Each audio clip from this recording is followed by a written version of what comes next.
But to speak on her behalf, we do have Mark Harris, the son of ex-troop Commando Ian Harris, who will also be speaking on behalf of the Harris family as well.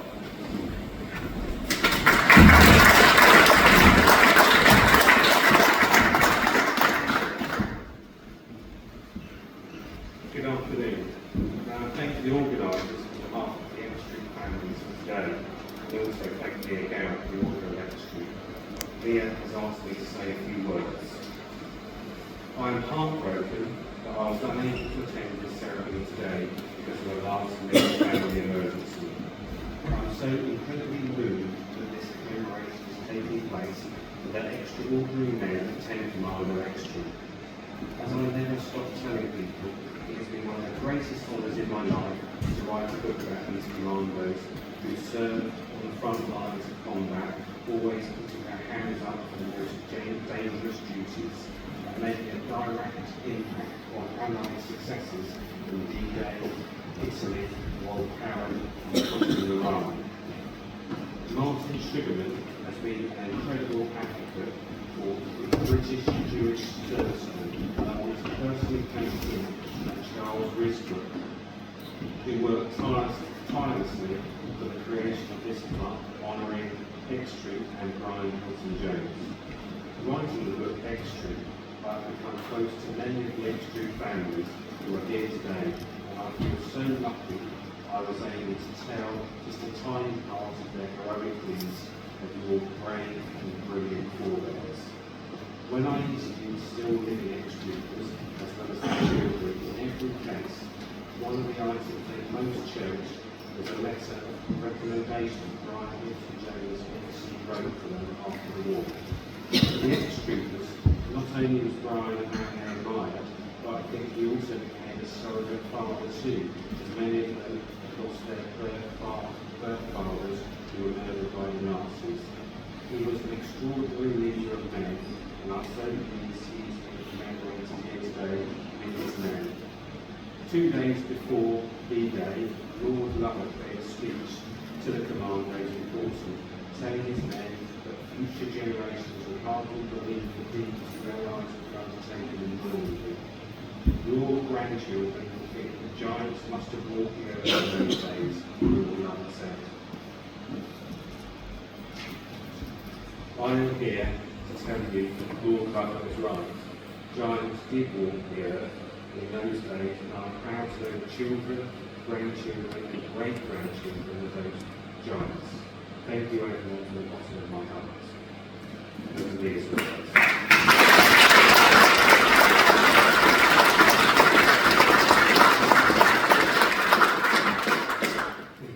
So I and Mark Harris, son of Ian Harris. His grandson Samson is working in Cameron over there at the moment. My father's birthday was actually Hans Ludwig Fitzgerald Leopold Hayos. He was born from Vienna on the 1st of January 1920 to a Jewish mother and a World War I war hero father. My father actually attended military boarding school in Austria. It was basically a Nazi training school. No one knew his background. He escaped to England in 1938 with the help of Quakers. Mr. Cadbury was his sponsor. All he had was clothes he was wearing in Bangladesh. His mother and father joined him 6 months later. He found work on a pig farm and then joined the Pioneer Corps. This was okay, but he wanted to fight back and relentlessly pestered the combat duties. His frustrated Canadian officers had him tied to a sword and threatened to saw him in half if he didn't stop asking those questions. My father was evacuated from Dunkirk with his father as well. He was eventually asked if he wanted to volunteer for special duties, and of course he said yes. He passed selection and joined ex-troop. Already super fit, the training in Wales took it to the next level. He enjoyed the training so much. He became a commando and an intelligence officer. He was so proud. He landed on D-Day in the afternoon on Juno Beach with the Canadians. It was terrible. Attacked by the Germans in the front and hit by friendly fire to the rear. From then on, it was daily combat both on the front line and behind enemy lines. All his training paid off. He was also a German weapons and tactics expert, which he learned from school days. This was very useful. All of the ex-troopers would have similar daily combat experiences because they were all on the front line. Their training prepared them in every respect for what was required. My father said this was real fighting, hour by hour, day by day. He ran to the first rock and made it, learned how to do it in all the chaos, then he ran to the next, and so on. I'll just mention a few of the combat situations that my father talked about. Each is a story in itself. He was a pathfinder through minefields. He did bomb disposal. He coordinated artillery when he was in the battlefield, being so accurate and so close, the explosions lifted him off the ground. He escaped burning buildings after being attacked by flamethrowers. He was involved in hand-to-hand combat all the time because he kept running out of ammunition. He was a sniper at the Merville Battery. He followed the sniper code. He was part of an assassination squad with other ex-troopers to target Adolf Hitler, a one-way mission. Churchill called the mission off at the last moment. He dodged accurate mortar fire on a daily basis. He used advanced interrogation techniques on a daily basis in the battlefield. He was wounded 3 times in action. The first, he was ambushed on patrol and hit by shrapnel.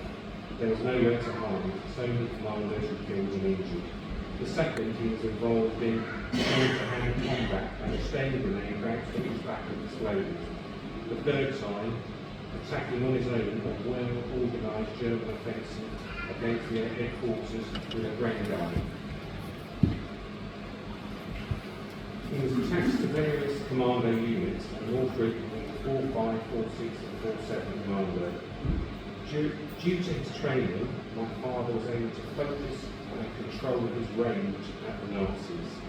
He was trained to fight, kill, capture, interrogate and take immediate action. He said there was so much actual close combat and he was always running out of ammunition. He would pick up German weapons that he had been trained to use at school to use them against the Germans with great effect. His fellow ex-trooper, Peter Terry, was attached to 4-7 Commando, who went on a mission with a group of commandos behind enemy lines, and they never came back. My father kitted out and went to search for him. The group had been ambushed and either killed or taken prisoner. He found Peter badly wounded in a ditch and carried him over his shoulder, dodging the Germans back to a field hospital, saving his life. On the 5th of April 45, on reconnaissance behind enemy lines, in a jeep with his driver, they drove through an archway where they were confronted by 500 fanatical Nazis who pretended to be a Welsh major and negotiated their surrender in a shooting competition. He won. No one was killed. He took the prisoners back to British lines, which was filmed on Cafe News. The next day, on 6th of April, crossing the River Weser, he was attached to 4-5 Commando. There was continuous fighting with German Stuka bombers attacking the commandos to make matters even worse. After charging 2 machine gun nests in full view of the enemy, saving a difficult situation for 4-5 headquarters, he grabbed the Bren gun and single-handedly stopped another German attack on Marriage Street. In the process, a bullet hit the flash nozzle of the Bren gun and exploded the seriously wounded father. They actually thought he was dead, and he was posthumously awarded the Military Medal for bravery in the field. He lost his eye and wore a black patch for the rest of his life. The European War ended, and my father worked with French 10 Commander Commandant Hitler in the Inter-Allied Reparations Agency. He used to drive around in Goerians and Sabres. He was an official interpreter at the Nuremberg war trials. His job was to confirm the guilty verdicts and death sentences in Germany. He liked that job. He was discharged from the army in 1951 with his military conduct described as exemplary. My father attended various social events over the years organised by the Commando Association, and he was so pleased to be introduced to the Queen. Field Marshal Lord Bramwell said to me, "Your father is a true warrior." My father stayed friends after the war with ex-troopers and would regularly meet up with George Lane, Peter Masters and George Saunders. I remember they used to come for lunch at our house and meet up at reunions in the UK or Normandy. George Lane was a gentleman who was crucial to making D-Day happen. He was captured and interrogated by Rommel and then was a prisoner of war. Peter Masters was a gentleman who morphed into an incredibly brave commander, seeing so much frontline action that we were agreeing to be a human target to draw fire. George Saunders was just crazy. He got captured twice and escaped twice on the same day. All the ex-troopers shared the same characteristics of having a social belief in themselves. That came from the training of my own as a driver and journalist. I was very pleased to attend the unveiling of the memorial at WWII in Wales in 1999. Many of the ex-troopers attended. To conclude, my father said, Hitler would turn in his grave knowing he had 2 sons and 4 grandchildren. About 10 years before my father sadly died at 92 years of age, he asked me to say the following words and gesture at his funeral, which I feel appropriate to say today. Up yours, Adolf! Thank you very much.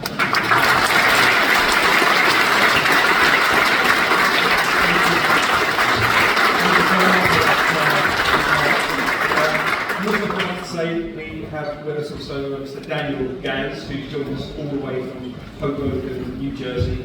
He is the son of Manfred Gans, another ex-trooper. Daniel.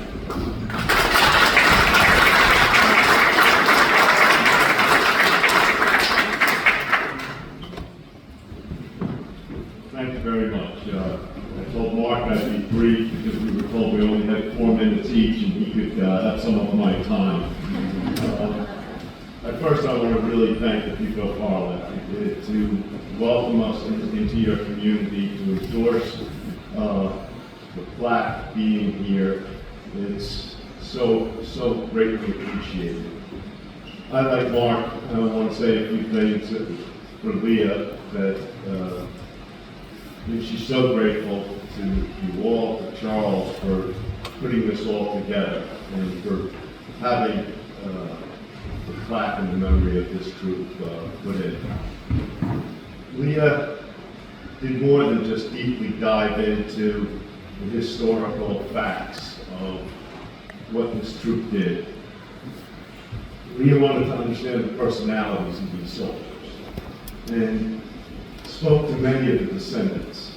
And I know I speak for my sister Aviva and many of the children,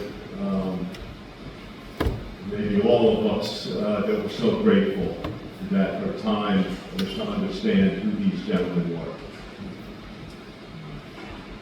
I think it's hard to be here without saying something about the British people of the late 30s and 40s. Without their sacrifice, desire, toughness, none of us would be here today. And certainly none of the stories we're telling would be possible. So I think it's very important to remember that. These people stood up for freedom in a time when freedom was something very, very questionable in the world.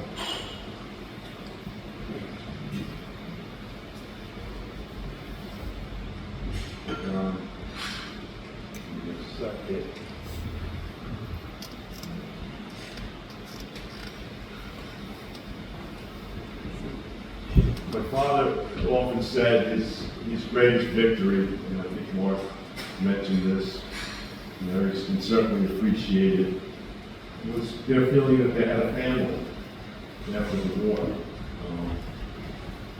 This is what was important. These men did not consider themselves heroes. They were low-key, quiet, reserved. They said the heroes were the ones who did not come back.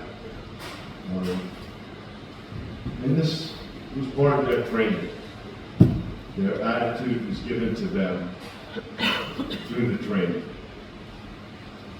And Bryan Hilton Jones was not only a commander of these men, he was a mentor. And he was a shining light of what the British people were at that time. He stood for the ideals, and these soldiers lived those ideals in every way throughout their life. And just in concluding, for my father, I want to thank the plaque and the people who put it together for including the word that these soldiers, many of them, were Jewish. Thank you very much.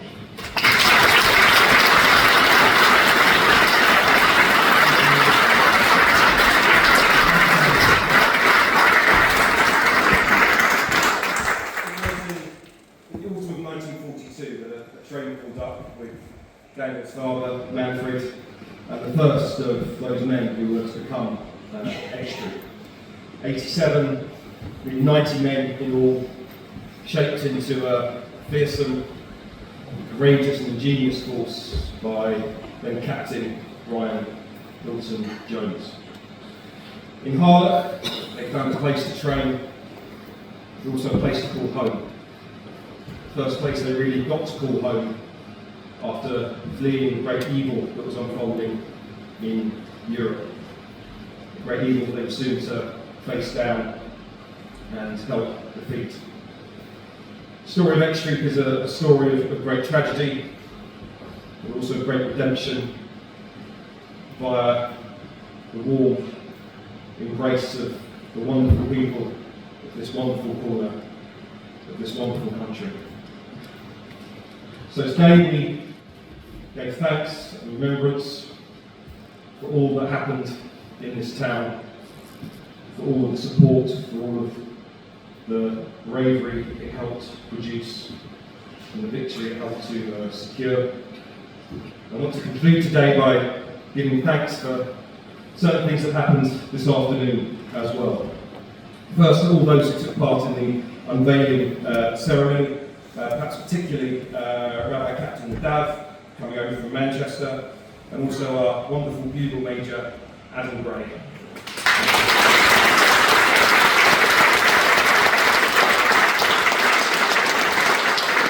For all those who made the journey from the corners of this nation, up from London and other places as well, to make that ceremony what it was, so well attended, and thanks for bringing good weather as well. I personally want to thank Charles Risbrook, who's been a source of incredible guidance and advice to me as we put the hymn today together, and has been so responsible for everything that we've experienced this afternoon.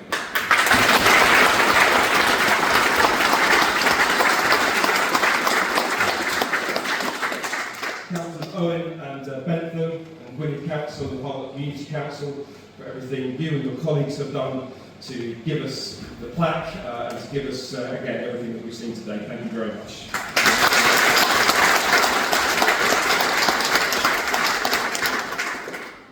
The amazing Hilton Jones and Jones families, to Jane Jones and her sisters for laying on the fantastic spread that we had this afternoon, or will be. I can see people drooling already. I won't be on, I promise.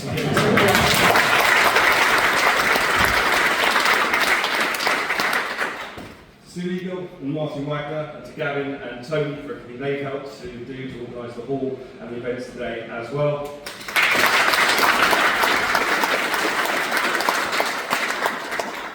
And to Alec Morgan and the Corps Medion WWII as well for the wonderful songs that they gave us this afternoon.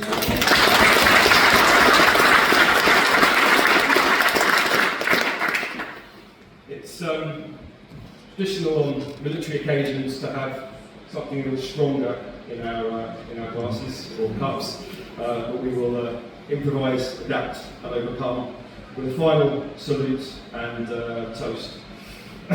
Jewish celebrations, we talk about praising people and of praising the strength that they have with the word Shakar and Kol God. And then we always finish with a toast to life, l'chaim. So please be upstanding, show us your cups of tea. Toast to Shakar, Kol God, and l'chaim. Thank you all very much for coming today.